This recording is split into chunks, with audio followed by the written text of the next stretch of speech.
عذر واماندگی اے حسرت دل، نالہ کرتا تھا جگر یاد آیا۔ السلام علیکم ناظرین، تو یہ مختصر غزل جو اس وقت میں آپ کے سامنے پیش کر رہا ہوں، پھر مجھے دید تر یاد آیا، دل جگر تشنہ فر یاد آیا، یہ اس کا چوتھا شعر ہے جس وقت میں بلا تاخیر آپ کی خدمت میں پیش کرنے جا رہا ہوں۔ البتہ نئے ناظرین سے التماس ہے کہ اگر انہوں نے ابھی تک چینل کو سبسکرائب نہیں کیا، چینل کو سبسکرائب بھی کر دیں، ساتھ میں موجود بیل آئیکن کو بھی پریس کر لیں تاکہ ان تک ہر اپلوڈ ہونے والی ویڈیو کا نوٹیفیکیشن پہنچتا رہے۔ تو ہم بلا تاخیر ویڈیو شروع کرتے ہیں۔ عذر واماندگی اے حسرت دل، نالہ کرتا تھا جگر یاد آیا۔ سب سے پہلے اس کے جو الفاظ ہیں ان پر ایک جائزہ لے لیں۔ یہ جو عذر کا لفظ ہے یہ تو عام لفظ ہے، عذر کسی بھی چیز کا کرنا۔ واماندگی یہ فارسی کا لفظ ہے۔ واماندہ کا مطلب ہوتا ہے جو پیچھے رہ جائے، ماندن کا مطلب ہوتا ہے اصل میں رہ جانا۔ جیسے ہم کہتے ہیں کہ تھکا ماندہ، یہ وہی تھکا ماندہ ہے، یعنی تھک کر جو ہے پیچھے رہ جائے۔ اور واہ کا مطلب فارسی میں ہوتا ہے کہ کئی مطالب ہوتے ہیں واہ کے، لیکن جب اس کے ساتھ مستعمل ہوتا ہے واہ ماندہ یا واہ ماندگی، یعنی بہت زیادہ کوئی پیچھے رہ جائے، دور رہ جائے، تو مراد یہ ہوتا ہے واہ ماندگی کا کہ کسی بھی معاملے کے اندر جو ہے پیچھے رہ جانا، کسی بھی معاملے کو ادا نہ کر پانا۔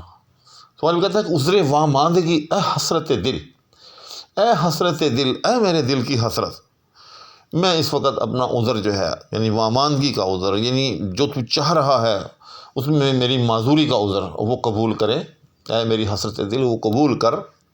اچھا، یہاں قبول کر کا لفظ اگرچہ بیچ میں لکھا ہوا نہیں ہے لیکن یہ محذوف ہے، خود بخود سمجھ میں آ رہا ہے۔ عذر واماندگی اے حسرت دل، اے حسرت دل، میں آپ کی اس فرمائش کے مقابلے میں اپنی واماندگی کا عذر پیش کرتا ہوں، یعنی مجھ سے اب یہ کام نہیں ہوگا، میں اب تھک چکا ہوں۔ اور وہ کام کیا تھا جس کی فرمائش کی گئی اور جس پر غالب نے اپنی حسرت دل کے سامنے جو ہے وہ عذر پیش کیا؟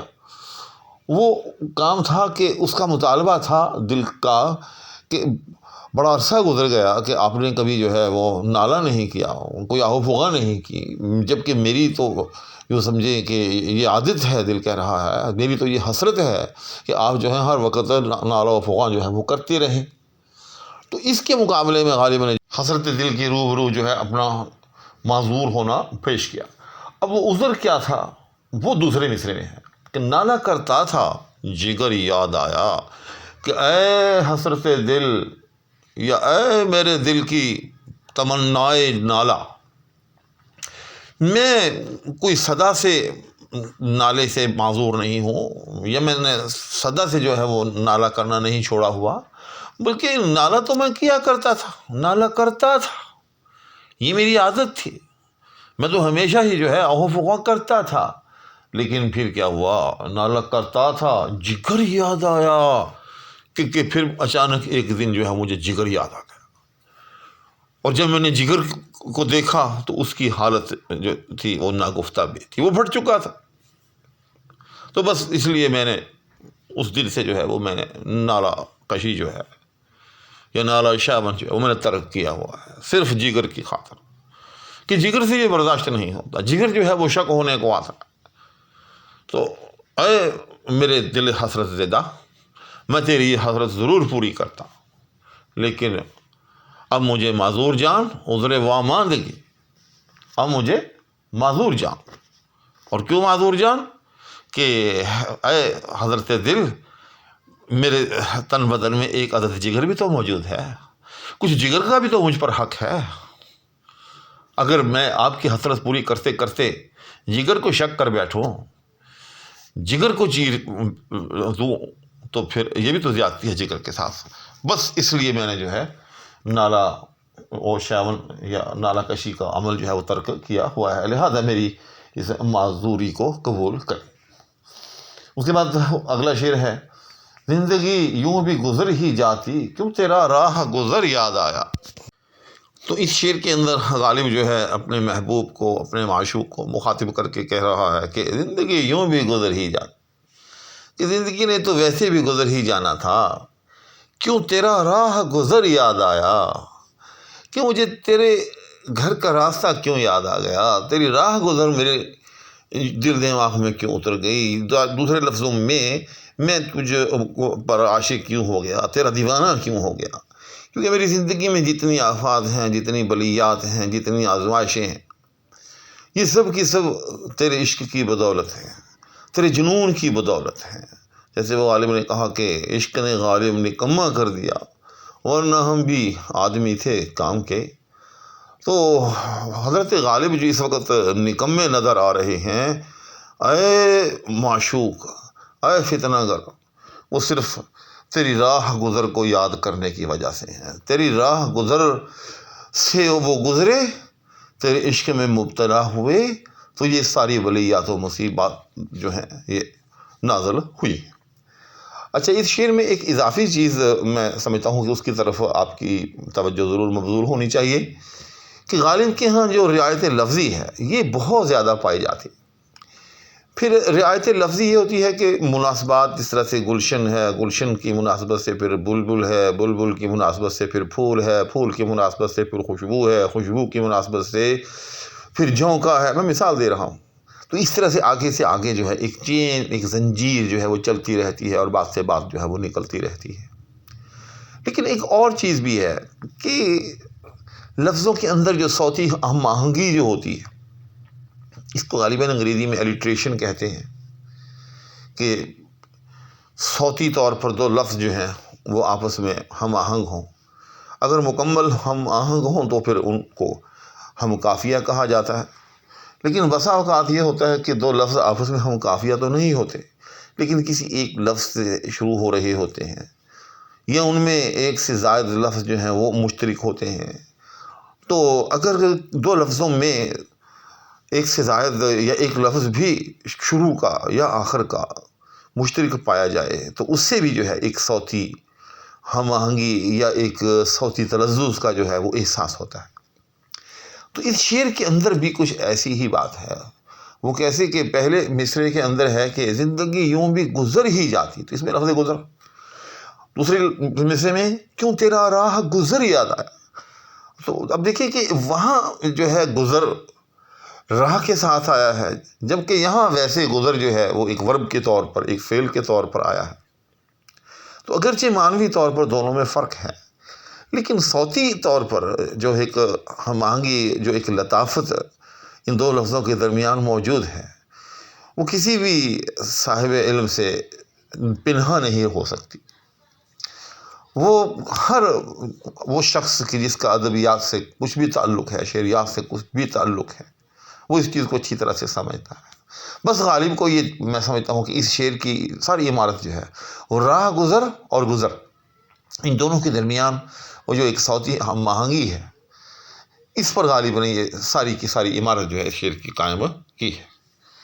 اس کے بعد اگلا شعر ہے کہ کیا ہی رضوان سے لڑائی ہوگی، گھر تیرا خلد میں گر یاد آیا۔ تو اس شعر کی تشریح کے اندر میں سمجھتا ہوں کہ بہت ساری تشریحات کی جا سکتی ہیں، اس کی بہت ساری توجیحات کی جا سکتی ہیں، کیونکہ لڑائی کیوں ہوگی، کس وجہ سے ہوگی، غالب نے اس امر کو جو ہے وہ مبہم رکھا ہے۔ اب اس ابہام کی جو تفصیل ہے یا اس اجمال کی جو تفصیل ہے، اس میں ہر شاعر جو ہے وہ اپنی عقل کے گھوڑے جو ہے وہ دوڑا سکتا ہے۔ مثال کے طور پر بعض شارحین نے کہا کہ کیا ہی رضوان سے لڑائی ہوگی، گھر تیرا خلد میں گر یاد آیا، کہ اگر شاعر کو یا مرزا غالب کو اپنے محبوب کا گھر جو ہے وہ جنت میں یاد آ گیا، تو رضواں کہتے ہیں جنت کے داروغے کو۔ تو رضواں جو کہ جنت کا داروغہ ہے، ظاہر ہے وہ جنت کی تعریف و توصیف پر مامور ہے، اس کی حفاظت پر مامور ہے، تو اس کے ساتھ جو ہے وہ بڑی لڑائی ہوگی۔ وہ کہے گا کہ جنت کجا اور تیرے محبوب کا گھر کجا۔ لیکن یہ توجہ کم سے کم جو ہے اس بندہ ناچیز کے دل کو نہیں لگتی۔ اسی طرح سے بعض شارحین نے کہا کہ غالب کو اگر اپنے محبوب کا گھر جنت میں یاد آ گیا تو غالب کیا کرے گا، غالب وہاں سے اپنا بوریا بستر سمیٹ کر کوئی یار کی طرف چل نکلنے کے لیے کوشاں ہوگا۔ اور یہ بات رضوان کو جو ہے وہ ناگوار گزرے گی کہ کوئی شخص جو ہے وہ جنت کو چھوڑ کر جنت کو دوسرے لفظوں میں کم اہم سمجھتے ہوئے کسی اور طرف کا سامان سفر باندھے، کسی اور جگہ کو جو ہے وہ جنت پر ترجیح دے، چنانچہ اس وجہ سے بھی جو ہے ان کے درمیان لڑائی کا امکان۔ تو یہ توجیہ، پہلی توجیہ کی نسبت میں سمجھتا ہوں کہ کچھ کبھی ہے، لیکن بندہ ناچیز کے نزدیک اس کی جو توجیہ ہے یہ بھی کوئی حرف آخر نہیں، لیکن بہرحال میرے دل کو یہ لگتی ہے، یہ میں نے کہیں پڑھی نہیں، بلکہ یہ یوں سمجھ لیں کہ یہ میرے ذہن کی تشریح ہے کہ محبوب جو ہے غالب کا، ظاہر ہے وہ بھی کلمہ گو ہوگا، وہ بھی مسلمان ہوگا، وہ بھی جنت کے اندر جو ہے رہائش پذیر ہوگا، تو غالب کو جو ہے اس کا گھر یاد آ گیا جنت میں، اور غالب نے جو ہے ارادہ کیا محبوب کے گھر میں جانے کا۔ تو جنت کے کچھ آداب ہیں، ان آداب میں سے ایک ہر شخص کی جو ہے اپنی پرائیویسی ہے، تو ظاہر ہے وہاں کسی کو کسی کے آرام میں مخل ہونے کی اجازت نہیں دی جا سکتی، تو غالب چاہے گا کہ وہ محبوب کے گھر میں جائے، اس سے ملاقات کرے، لیکن رضوان جو ہے وہ اس میں آڑے آئے گا، وہ کہے گا کہ نہیں، آپ کو یہ اجازت نہیں دی جا سکتی کہ لڑائی کا امکان جو ہے وہ پیدا ہو جائے۔ تو بہرحال تو اس طرح سے جو ہے شاعرانہ توجیحات ہیں۔ شعر از خود جو ہے ایک ایسی عمارت کا نام ہے عام طور پر کہ جس کی کوئی حقیقت نہیں ہوتی یا کم ہی ہوتی ہے، وَأَنَّهُمْ يَقُولُونَ مَا لَا يَفْعَلُونَ، جیسے قرآن کریم کے اندر شعراء کے بارے میں آیا ہے کہ وہ باتیں کرتے ہیں جن کا حقیقت میں کوئی وجود نہیں ہوتا۔ تو ظاہر ہے جب ایک ایسی بات ہو کہ جس کا کوئی وجود نہ ہو تو اس کی پھر توجیہ جو ہے وہ بھی اسی طرح سے بے اصل ہی ہوگی۔ تو یہ ایک الگ ٹاپک ہے۔ امید ہے کہ آج ان 3 اشعار کی جو ہے تشریح آپ کو پسند آئی ہوگی۔ انشاءاللہ العزیز اگلی ویڈیو میں مزید اسی غزل کے اشعار کے ساتھ آپ کی خدمت میں حاضری دی جائے گی۔ اس وقت تک آپ سے اجازت چاہوں گا۔ اللہ حافظ۔